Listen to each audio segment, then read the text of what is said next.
Bismillahirrahmanirrahim. Assalamualaikum warahmatullahi wabarakatuh. Alhamdulillah, dapat lagi kita bersama-sama pada pagi ini. Sebelum kita mulakan kelas kita, sementara kita menantikan sahabat-sahabat kita yang lain juga mula masuk ke kelas kita, kita boleh bantu sharekan majlis kita pada pagi ini agar manfaatnya dapat dikongsi bersama-sama dengan sahabat-sahabat kita yang lain, dan juga kita isikan sedikit masa kita pagi ini sementara menunggu kawan-kawan kita yang lain dengan kita berselawat ke atas Nabi sallallahu alaihi wa ala alihi wasahbihi wasallam. Mudah-mudahan ingatan kita, zikir kita, sebutan kita kepada Nabi kita Nabi Muhammad sallallahu alaihi wasallam menjadikan kita lebih dekat dengan baginda sallallahu alaihi wasallam, dan baginda juga mengenali kita sebagai umatnya. Dalam banyak riwayat-riwayat hadis yang menyatakan tentang kelebihan selawat, bahawa orang-orang yang berselawat ke atas Nabi, maka Nabi menjawab salamnya dengan binnya sekali, dijawab khusus bagi kita yang memberikan salam ke atas Nabi kita Nabi Muhammad sallallahu alaihi wa ala alihi wasahbihi wa baraka wasallam. Mudah-mudahan jadi bahagian daripada asbab untuk kita dapat syafaat Nabi, insya-Allah. Allahumma salli wa sallim wa barik alaihi wa ala alihi.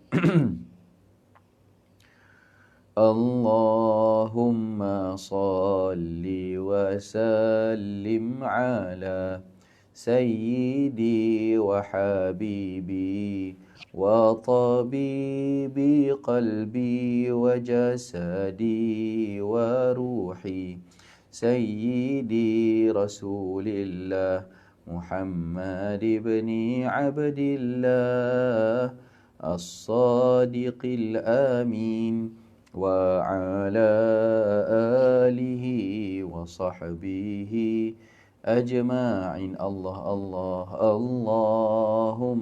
salli wa sallim ala sayyidi wa habibi wa tabibi qalbi wa jasadi wa ruhi sayyidi rasulillah Muhammad ibn Abdillah as-sadiqil amin wa ala alihi wa sahbihi ajma'in. Allahumma salli wa sallim wa barik alaihi wa ala alihi sallallahu wa sallama alaihi. Bismillahirrahmanirrahim. Alhamdulillah wassalatu wassalamu ala sayyidina Rasulillah wa ala alihi wa sahbihi wa man walah. Bismillahi masyaallah la quwwata illa billahi masyaallah. Kullu ni'matin minallah masyaallah. Al khairu kulluhu biyadillah masyaallah. La yasrifu su'a illallah. Amma ba'd. Alhamdulillah, syukur pada Allah dapat kita bersama-sama pada pagi ini untuk siri kapsul 15 minit Syama'il kita, membacakan hadis-hadis Nabi sallallahu alaihi wasallam berkenaan peribadi baginda Rasul sallallahu alaihi wasallam, dan kita berada pada hadis yang ke-21. Separuh kita dah baca semalam, siri ke-17, hari ini siri ke-18, part 2, bahagian yang kedua daripada hadis yang ke-21 dalam bab yang kedua, insya-Allah. Dan terima kasih kepada yang bersama-sama kita pada pagi ini yang mengucapkan salam kepada saya dalam ruangan komen, Kak Basitah, Kak Siti Hawa, Kak Nurizita, Kak Nurul, Kak Siti Hajar, begitu juga Kak Hayati. Waalaikumsalam warahmatullahi wabarakatuh. Barakallahu fikum. Dan juga sahabat-sahabat yang lain yang menonton kita pada pagi ini, mudah-mudahan diberkati Allah, insya-Allah. Semalam kita dah bincangkan tentang hadis Salmanul Farisi yang datang bertemu dengan Rasul sallallahu alaihi wasallam untuk beriman sebenarnya. Ada tujuan dia datang untuk masuk Islam. Tapi beliau nak confirmkan terlebih dahulu benarkah seperti yang didakwa bahawa Rasul ini ataupun yang mengaku dirinya sebagai Nabi ataupun utusan Allah ini ada ciri-ciri yang sudah disebutkan di dalam kitab-kitab yang terdahulu. Maka kedatangan Sayyidina Salman Al-Farisi, orang Parsi Iran lah. Sayyidina Salman ni yang kita biasa dengar nama dia, Salman Al-Farisi ni. Bila biasa kita dengar nama beliau? Biasanya waktu pengkisahan sirah Perang Khandaq. Perang yang korek parit tu di Madinah, yang mencadangkan kepada baginda Rasul sallallahu alaihi wasallam yang adalah Sayyidina Salman, orang Parsi. Pun didengar pandangannya oleh Rasulullah sallallahu alaihi wasallam. Ya, sebab di Madinah ini kita panggil apa? Agama merentas bangsa. Kan, merentas bangsa. Islam ini universal. Yang beriman dengan Nabi bukan hanya orang Arab. Kan, yang beriman dengan Nabi ada orang yang bukan Arab, ada daripada golongan kaya, ada daripada golongan miskin, ada daripada bermacam negara. Kan, ada golongan merdeka, ada golongan hamba, ada orang tua, ada kanak-kanak. Jadi universal. Agamanya universal. Begitu juga global, maknanya seluruh dunia setelah mengetahui akan kehadiran Nabi sallallahu alaihi wasallam di Madinah, yang didakwa sebagai seorang nabi yang bawa utusan ataupun risalah Allah Taala, maka datang daripada segenap pelosok dunia untuk datang beriman dan mempercayai baginda Rasul sallallahu alaihi wasallam. Antaranya adalah Salman Al-Farisi, orang Parsi. Parsi ni Iran lah. Dan beliaulah yang mencadangkan untuk korek parit ketika perang Khandaq ataupun perang Ahzab. Dan ialah teknologi peperangan lah. Kan, idea-idea ataupun strategi peperangan itu datang daripada beliau. Dan sampai sekarang pun Iran pun macam itulah, dengan nuklear dia apa semua. Jadi zaman Nabi banyak sahabat-sahabat juga yang datang daripada bangsa yang lain. Bilal bin Rabah itu orang berkulit hitam, Afrika kan. Kemudian Suhaib Ar-Rumi, Suhaib Ar-Rumi orang Rom pun ada, orang Parsi pun ada, orang Arab pun ada, orang Yahudi pun ada. Abdullah bin Salam, Sayyidina Abdullah bin Salam adalah orang Yahudi, masuk Islam. Jadi ramai sahabat-sahabat yang beriman dengan Nabi SAW, dan global, maknanya merentas sempadan bangsa dan negara. Okey, baik. Jadi itu sedikit berkenaan dengan perawi kita ataupun kisah yang berlaku dalam hadis ini. Kita dah cerita semalam. Kalau nak cerita balik panjanglah. Jadi kita sambung je. Tengah-tengah semalam Salman datang bawa kurma. Hari pertama sebagai zakat Nabi tolak, hari kedua sebagai hadiah Nabi terima. Jadi kita dah bahas semalam yang Nabi, antara ciri Nabi yang disebut dalam kitab terdahulu adalah tidak makan zakat dan menerima hadiah. Jadi apa yang dilakukan oleh Salman sudah mengkonfirmkan satu perkara. Mengkonfirmkan satu perkara tentang sifat Nabi SAW. Kemudian kita dah cerita tentang betapa hadiah itu lebih tinggi daripada nilai dia daripada sedekah. Kerana fiha mahabbah. Pada hadiah itu ada mahabbah, ada kasih sayang. Dan waktu diberikan oleh Salman kepada Nabi zakat, Nabi suruh angkat bawa balik. Sebab Nabi pun tahu daripada wahyu yang Allah Ta'ala kurniakan anugerahkan pada Nabi, ini Salman datang nak beriman. Jadi walaupun sahabat-sahabat yang di belakang tu boleh makan, tapi Nabi saja suruh angkat dulu. Nanti sebab Nabi pun tahu besok dia akan datang balik bawa offer sebagai hadiah. Sebab dia nak confirmkan adakah Nabi itu benar-benar Nabi. Maka keesokan harinya Salman datang bagi hadiah. Masa semalam datang bagi zakat, dia kata sadaqatun alaika wa ala ashabika. Ini zakat untuk engkau dan juga sahabat-sahabat. Boleh saja Nabi kata, aku tak makan zakat, pergi bagi kat sahabat. Tak. Sebab Nabi tahu besok dia akan datang lagi. Hari kedua, Salman datang bagi hadiah. Hadiah tu, dia tak sebut untuk sahabat-sahabat. Tengok ini, dalam ini pun dikaji, diekstrak oleh para ulama akan sifat jud, sifat pemurahnya baginda Rasul sallallahu alaihi wasallam. Hari kedua Salman datang, hadiyatun lak. Ini hadiah untuk kau sahaja. Tak ada disebut ala ashabik ataupun li ashabik. Tak sebut untuk sahabat-sahabat lain ni sekali. Ini hadiah untuk engkau. Tengok apa kata Nabi. Kata Nabi apa? Udnu. Apa? Okey. Ubsutu. Hidang. Mari makan. Jadi bila diberikan hadiah itu kepada Nabi, kalau kita lah yang dapat hadiah tu kita, kan, yang dapat hadiah tu kita, bawa masuk rumah lu. Siap suruh orang lagi, ni sini bantu aku ni, orang bagi hadiah ke aku ni, tolong bawa masuk dalam rumah. Kan, bawa masuk dalam rumah, kita simpanlah hadiah kita, bukan dibagi pada orang lain. Tapi bila diberi hadiah kepada Nabi sallallahu alaihi wasallam, Nabi ajak, mari semua. Mari semua sahabat-sahabat, sebab semalam korang dah bersabar kan. Jadi diberikan tarbiyah kepada mereka. Nabi nak ajar amalan yang sempurna kepada seseorang, dan Nabi nak bagi tahu bahawa hadiah itu adalah lebih bernilai apabila dikongsikan. Jadi Nabi dapat sesuatu, kadang-kadang tak sempat Nabi pakai pun. Banyak hadis-hadis. Ataupun Nabi sempat pakai sekali, ataupun Nabi makan sikit saja. Selebihnya diberikan kepada orang-orang lain, ramai yang tak mampu untuk makan ataupun orang yang lebih susah. Jadi kita boleh ambil akhlak ini. Tengok apa yang ada di rumah kita. Kan? Tengok apa yang ada di rumah kita. Rasa berlebih, rasa kita pun tak pakai, simpan saja dalam lemari tu 100 keping dah baju. 100 keping dah baju. Tengok mana orang yang kurang baju raya dah 3 tahun tak tukar. Kan? Tanya kenapa tak tukar? Ini saja ada. Kami pun kalau beli baju tak makan. Macam tu kan. Apa salahnya kita pun 100 helai baju ada dalam tu. Bagi, mari sini. Datang rumah saya, pilihlah. Yang ni baju-baju ni saya tak pakai dah, elok lagi bajunya. Saya hadiahkan pada awak. Sebab buat apa simpan banyak-banyak? Kan?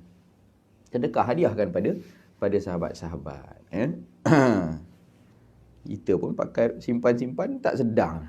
Tak sedang. Jadi Rasulullah dapat hadiah tu untuk Nabi saja. Nabi tak simpan sendiri. Nabi ajak, mari. Makan ramai-ramai. Dan Nabi pun makan bersama. Okey. Kemudian masuk kisah yang kedua dalam hadis ni. Bawah ni ada kisah lain ni. Kemudian setelah itu,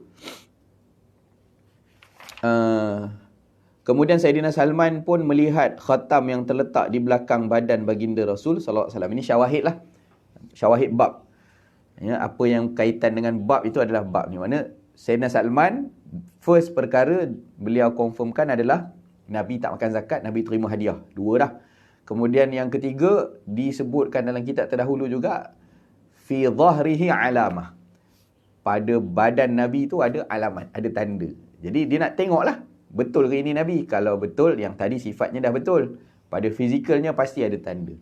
Jadi Sayyidina Salman pusing ke belakang dan melihat di belakang badan Nabi. Dalam sebahagian riwayat sebut Nabi lurutkan sedikit ridak Nabi, selendang Nabi itu supaya dilihat oleh Salman. Tahu dah, Nabi pun tahu kalau dia tengok itu dia akan beriman.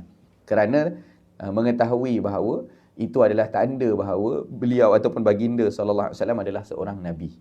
Pada badannya ada tanda. Maka Sayyidina Salman pun beriman dengan baginda sallallahu alaihi wasallam. Jadi dah habis, selesailah. Tanda 2 3 dah dapat dah. Datang mengucap asyhadu alla ilaha illallah wa asyhadu annaka rasulullah. Aku beriman dengan Allah dan aku beriman bahawa engkaulah utusan yang diutus oleh Allah untuk sampaikan kebenaran. Beriman dia. Kan? Ya, orang ahli kitab ni sifat dia macam tu. Dia pegang betul dengan kitab Taurat ataupun kitab Injil yang tak diseleweng lah. Kalau sungguh mereka beriman dengan kitab terdahulu itu, mereka pasti akan memeluk Islam. Kerana tahu bahawa agama itu adalah kesinambungan daripada tugas Nabi yang terdahulu. Macam Waraqah bin Naufal. Kalau kita baca hadis wahyu pertama tu, ketika mana Nabi dapat wahyu di Gua Hira tu, Sayyidah Khadijah radhiyallahu anha bawa Nabi jumpa dengan Waraqah bin Naufal, seorang rahib ahli kitab, yang dia bagi tahu apa, kalau ikut tanda-tanda kamu ni, yang kamu jumpa tu malaikat Jibril lah. Yang kamu jumpa tu malaikat Jibril, maknanya kamu ni kalau betul lah sangkaan aku ni, kamu akan dipulaukan oleh orang, kamu akan dikeluarkan oleh orang kampung kamu akan dibenci. Jadi Nabi pelik kan? Aku orang biasanya sekarang ni Al-Amin, orang gelar aku jujur. Tiba-tiba macam mana boleh aku dibenci? Kerana dia tahu kamu kalau ikut tanda-tanda kamu ni lah Nabi akhir zaman. Yang disebut kan, yang kamu jumpa tu Jibril dapat wahyu ni. Kan dapat wahyu. Kata Waraqah apa yang menarik dalam hadis tu, dia kata, kalau umur aku panjang pasti aku akan beriman dengan kamu. Maknanya waktu tu tanda belum terjelas lagi dakwah Nabi tu. Kan dakwah Nabi tu belum terjelas lagi. Nabi belum dapat wahyu untuk jadi rasul, untuk sampaikan. Kata Waraqah bin Naufal, kalau umur aku panjang aku beriman dengan kamu ni. Kan aku akan beriman dengan Nabi itu, Nabi akhir zaman itu.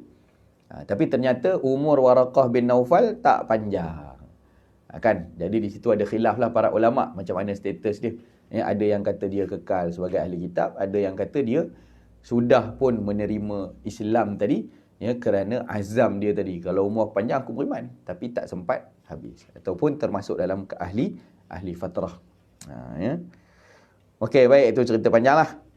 Kita habiskan hadis ni. Kemudian waktu itu, ketika itu Salman radhiyallahu anhu merupakan seorang hamba milik seorang Yahudi. Jadi ceritanya berterusan. Bila dah masuk Islam, Nabi akan pastikan, Nabi akan tengok, yang ni pentinglah untuk kita dalam konteks kita sekarang berdakwah. Kita bukan hanya fokus nak masukkan orang percaya Allah, percaya Nabi saja. Maknanya itu first step lah. First step sekali adalah maknanya kita jadikan mereka beriman, hati mereka itu percaya akan Allah dan Rasul, Allah sebagai Tuhan, Rasul sebagai pesuruh ataupun utusan Allah. Syahadah lah. Jadi bila dah syahadah sahabat kita, mu'allaf yang dah masuk Islam, bila dah syahadah, jangan dibiarkan sahaja. Maka dibantu dia untuk dia amalkan Islam dia. Kan tadi tu iman dah satu perkara dah. Kita dah selamatkan dia satu perkara lah. Akidah dia kita dah selamatkan. Daripada dia sembah berhala, daripada dia syirik kepada Allah, kita keluarkan dia daripada kegelapan kepada cahaya. Dapat cahaya tadi boleh malap kalau tak digilap. Jadi kita dakwah bukan sekadar dakwah, tapi kita tengok, bukan sekadar nak masukkan dia dalam Islam, tapi kena di follow up. Itu maksud dia. Jadi Nabi SAW follow up bagaimana keadaan Sayyidina Salman ini untuk beliau mengamalkan agama dengan baik. Waktu dia masuk Islam itu, Salman merupakan seorang hamba milik Yahudi. Jadi agak sukar sikit lah macam mana hamba Yahudi dia nak beliau nak beramal dengan agama agak sukar, kan? Maka Rasulullah SAW membelinya dengan beberapa dirham dengan cara mengupah menanam kurma untuk mereka. Jadi Nabi nak selamatkan, kamu nak bebaskan, jadi Nabi deal dengan tuan ataupun majikan kepada Salman ini, tebus. Maknanya dibayar, Salman kerja dengan dia, upah dia tadi tu buat tebus dia untuk merdekakan dia. Kan? Jadi supaya dia dapat merdeka lah, mudah. Jadi yang ini pun kita boleh buat juga. Kadang-kadang kita tengok ada banyak, kadang-kadang orang Indonesia lah kan kat sini. Kadang-kadang kesian kerja dengan Cina, kerja dengan orang bukan Islam. Kalau yang jenis boleh bagi tu, kamu amal agama kamu ikut kamu, tak apalah. Kadang-kadang tu duduk rumah tu bela anjingnya dengan kena masakkan babi untuk tuan rumahnya. Jadi dia nak mengamalkan agama susah. Kan? Jadi sebab dia bekerja dengan orang bukan Islam tu tekan dia kerana dia memang bekerja macam tu. Samalah kes Sayyidina Salman kalau masih lagi jadi hamba Yahudi tadi, mungkin agak sukar untuk dia amalkan agama. Maka Nabi bantu dia, selamatkan dia, keluarkan dia daripada kepompong itu. Jadi kita cari orang-orang yang begini, kita keluarkan mereka daripada keadaan kesusahan mereka itu. Kalau saya tak pastilah macam mana kan, tak pernah ada pembantu rumah. Pembantu rumah saya adalah saya sekeluarga je lah, anak-anak dengan isteri lah yang tolong masak, tolong basuh baju saya. Kan itulah pembantu saya yang paling setia sekali. Kan banyak sangat bantunya, tak ternilai, tak terganjar, tak mampu untuk dibalas akan jasa-jasanya. Jadi kalau ada lah boleh, kita pun tak tahu macam mana kan. Orang tu maknanya kita minta dia bekerja ataupun kita carikan dia kerja dengan orang Islam yang baik, yang dia boleh semayang, yang dia boleh jaga syariat dia. Macam tu kan. Mungkin dia datang, dia bekerja, yalah, mana boleh pilih-pilih, asal mana ada orang nak ambil dia bekerja, dia ambil lah. Tapi dia tak dapat amalkan agama dia dengan baik. Jadi kalau kita boleh halakan kepada orang agar duduk di bawah sesuatu keadaan yang membolehkan dia mengamalkan agama yang baik, besar pahala kita. Besar pahala kita. Kita follow up dia. Sebab agama ni bukan sekadar syahadah la ilaha illallah saja, ada pembuktian dia. Pembuktian dia adalah apa yang dia nak lakukan pada keimanan dia tadi. Dia kena amalkan. Agama tu diamalkan. Maka kita bantu orang untuk amalkan agama. Okey. Lebih ni. Okey, jadi cerita yang terakhir ni, Nabi tolong upah tanam kurma untuk mereka. Kemudian Sayyidina Salman radhiyallahu anhu bekerja di ladang kurma tersebut sehinggalah pohon-pohon kurma itu berbuah. Baginda Rasul SAW membantunya menanam pohon kurma itu, kecuali sepohon kurma yang ditanam oleh Sayyidina Umar. Ini kisah menarik. 300 pokok yang perlu ditanam, Nabi bantu Salman. Bukan sekadar maknanya cakap-cakap saja. Ni Nabi sendiri ambil tanam. Kemudian pohon itu tumbuh subur pada tahun itu, kecuali sebatang pohon yang mati. Jadi Nabi tolong Sayyidina Salman tanam pokok tu. 299 pokok tumbuh subur. Bukan takat subur, tahun tu juga biasanya makan masa sikit. Yang ini tumbuh betul, makna subur. Pada tahun tu juga dia naik, tumbuh. Kecuali satu. Jadi Nabi tanya, kenapa dengan pohon yang satu ni? Ni tangan Nabi, sentuhan Rasulullah sallallahu alaihi wasallam. Nabi yang sentuh, Nabi yang tanam, tumbuh hidup dia. Tapi ada satu mati. Nabi kata, ni kenapa satu mati? Maka Sayyidina Umar radhiyallahu anhu menjawab, ya Rasulullah, sebenarnya saya yang tanam. Yang satu ni Sayyidina Umar tengok Rasulullah kesian, dia ambil satu, dia tolong tanam. Tolong tanam ni apa? Tanpa izin baginda Rasul sallallahu alaihi wasallam. Tengok daripada jauh, tengok kesian ke Nabi, dia ambil satu, dia tolong tanam. Yang ditanam dia Sayyidina Umar tu mati. Berkat tangan baginda Rasul sallallahu alaihi wasallam. Jadi Nabi pun buat apa? Kemudian baginda sallallahu alaihi wasallam pun mencabutnya. Cabut yang mati tu Nabi cabut, kemudian menanamnya semula, Nabi tanam balik, dan pohon itu pun tumbuh pula pada tahun tu. Akhirnya maknanya semuanya tumbuhlah. Kan? Semuanya tumbuh. Dan Sayyidina Salman dapat merdeka, bebas dia daripada perhambaan daripada orang Yahudi tadi. Daripada sini kata Syekhna Syekh Muhammad Awad Manqush hafizahullah taala, apa yang kita boleh ambil daripada sini adalah perbuatan Sayyidina Umar tadi. Perbuatan Sayyidina Umar tadi, daripada situlah sebenarnya ada keberkatan daripada izin tadris daripada guru. Kitalah terutama bagi orang-orang yang nak melaksanakan dakwah atau orang yang nak mengajar, dia ada beza di antara orang yang dia belajar daripada kitab saja, maknanya baca sendiri, kemudian dia pun naik jadi tok guru, dia nak anak murid. Berbeza dengan orang yang mempelajari sesuatu ilmu dengan cara berguru, sehingga guru itu identify, maknanya guru itu endorse, kamu ni sudah sampai level boleh mengajar, diberi izin oleh guru untuk dia mengajar. Kerana melihat yalah, guru lebih tahu anak-anak murid dia. Ada orang yang mungkin bijak tapi dia tak pandai mengajar. Ada orang yang mungkin dia berkhidmat saja, khidmat tolong bawa beg tuan guru. Tapi guru tahu yang mana yang diberi izin oleh guru untuk mengajar. Jadi kalau tak ada izin tadi, keberkatannya akan kurang, akan ada efek dia. Mungkin anak murid kurang dapat, mungkin dia pun sampaikan tu tak efektif pada penyampaian. Wallahualam, macam-macam perkara yang boleh berlaku. Tapi yang dilakukan oleh Sayyidina Umar tadi adalah tak minta izin dengan Nabi, niat dia baik. Niat dia baik kan, niat nak tolong Rasulullah.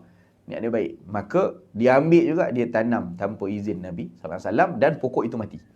Jadi lebih-lebih lagi orang yang melaksanakan kerja-kerja dakwah, orang yang mengajar dan sebagainya, perlu ada izin daripada gurunya. Perlu ada izin daripada gurunya untuk keberkatan. Boleh saja kalau memang dia dah boleh mengajar, okey je. Tapi itulah yang kita sebut. Kata Syekhna, izin tadris tadi itu penting untuk keberkatan kita. Kerana apabila mengajar ini, yang turun itu adalah kerohaniannya. Yang kita nakkan bukan ilmunya sahaja, tapi kerohaniannya juga daripada guru-guru ini.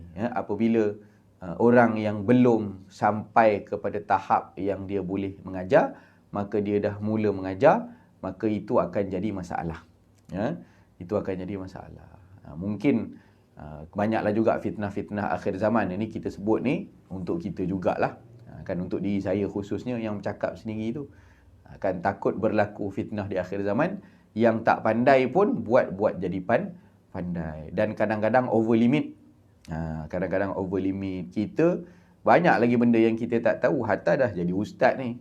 Saya dah habis ngaji Mesir. Dah belajar macam-macam benda. Tapi banyak lagi. Kita ni, sebaik saja kita masuk belajar, maka kita tahu bahawa kita semakin jahil. Makin banyak yang kita tahu tentang benda yang kita tak tahu. Maknanya makin banyak benda yang kita tak tahu. Oh, yang ni tak tahu, yang ni tak tahu, ni tak tahu. Sebab kita belajar. Kalau tak belajar lagi tak tahu. Kan jadi seseorang itu, sebaik saja dia mengaku semua dia tahu, maka ketahuilah dia orang gila. Satu je orang gila saja yang dia kata, saya ni semua benda saya tahu. Profesor serba tahu. Kan jawab saja, semua benda dia jawab. Jadi itu orang gila. Tak semua benda ada jawapannya ataupun diketahui jawapannya. Jadi kita tengok alim ulama, banyak yang jawab tak tahu. Kan jadi maknanya di situ dia bukan tak pandai, tapi dia tak mau memandai-mandai. Ada limit lah, ada limit. Kadang-kadang orang yang tidak ada bahagian daripada keberkatan, mungkin ada ilmu tapi tak kurang keberkatan ilmu tu, maka dia akan banyak memandai-mandai saja. Dia akan banyak memandai-mandai untuk jaga reputasi, mungkin untuk jaga itu fitnah syuhrah, fitnah kemasyhuran. Hatta dalam ilmu pun ada fitnah kemasyhuran. Follower dah beribu-ribu, sekali kuliah live 4,000 orang tengok. Jadi ni payah ni. Nak mengaku salah pun payah ni kalau tersalah. Kan? Jadi wal'iyadzubillah, mudah-mudahan Allah selamatkan diri saya khususnya dan juga kita semualah umumnya daripada fitnah-fitnah tersebut. Okey, jadi kita selesai yang kita dapati daripada hadis 21. InsyaAllah besok siri ke-19 kita akan baca, ada 2 hadis lagi untuk habiskan bab ini insya-Allah. Bab ni banyak hadis-hadis dengan fawaid yang menarik lah. Ada kisah-kisah, walaupun nak cerita tentang tanda kenabian di belakang badan Nabi, tapi ada kaedah-kaedah ataupun fawaid yang menarik yang boleh diambil untuk kehidupan kita insya-Allah. Wallahu taala a'la wa a'lam. Wa sallallahu ala sayyidina Muhammadin wa ala alihi wa sahbihi wa baraka wa sallam. Terima kasih semua yang menonton kita pada pagi ini. Assalamualaikum warahmatullahi wabarakatuh. Kita jumpa esok insya-Allah.